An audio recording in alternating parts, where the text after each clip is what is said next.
বন্ধুরা, আজকে তোমাদেরকে জানাতে চলছে শ্বেতা ভট্টাচার্য ও রুবেল দাসের বর্তমান বিবাহিত জীবন কেমন কাটছে এবং রুবেল দাস নিমফুলের মধু ধারাবাহিকটির অভিনয় শেষ করে কোন নাটকে অভিনয় শুরু করছেন, আর সেখানে রুবেল দাসের বিপরীতে কে অভিনয় করছে, শ্যামলী রুবেল দাসের বৈবাহিক জীবন কেমন কাটছে।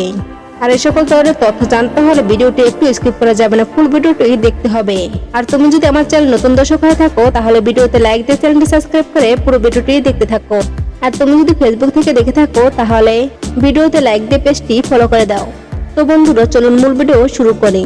শ্রেতা ও রুবেল দাসের দীর্ঘদিনের প্রেমের সম্পর্কের পর 2025 সালে 19শে জানুয়ারি বিবাহ বন্ধনে আবদ্ধ হন।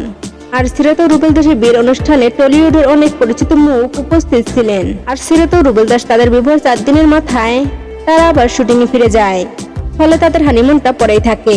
আর তারা বিভিন্ন কাজে ব্যস্ত থাকার কারণে হানিমুনের সময়টা বের করতে পারেনি।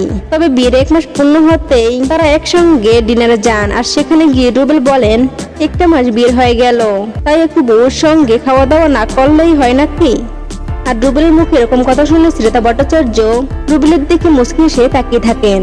বর্তমানে শ্রেতা ভট্টাচার্য কোন গোপনে মন বেশিছে ধারাবাহিকে শ্যামলীর চরিত্রে অভিনয় করছেন। অন্যদিকে রুবেল দাস নিমফুলের মধু ধারাবাহিকটি শেষ করে নতুন ধারাবাহিক তুই আমার হিরোতে অভিনয় শুরু করছেন। আর দুজনের শুটিং ফুলের পাশাপাশি হওয়ায় তারা একসঙ্গে সময় কাটানোর সুযোগ পাচ্ছে। শ্যামলীর চরিত্রে ছেড়ে তার অভিনয় দর্শকদের মন কেড়ে নেয়, আর দর্শকরা শ্যামলীর চরিত্রটাকে ভীষণই প্রশংসিত করে।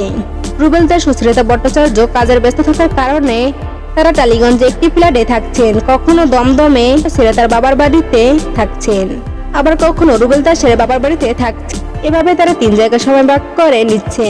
রুবেল আর শ্রেতার সম্পর্ক শুধু ভালোবাসার নয়, বন্ধুত্ব ও দায়িত্বের মেলবন্ধনে গঠিত।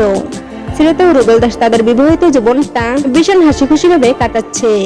তো বন্ধুরা, রুবেল ও শ্রেতার বিবাহিত জীবন সম্পর্কে জেনে তোমাদের কেমন লেগেছে সেটা অবশ্যই কমেন্ট করে জানাও। আর ভিডিওটা যদি ভালো লেগে থাকে তাহলে অবশ্যই ভিডিওটা বেশি বেশি করে শেয়ার করে দিও। ধন্যবাদ।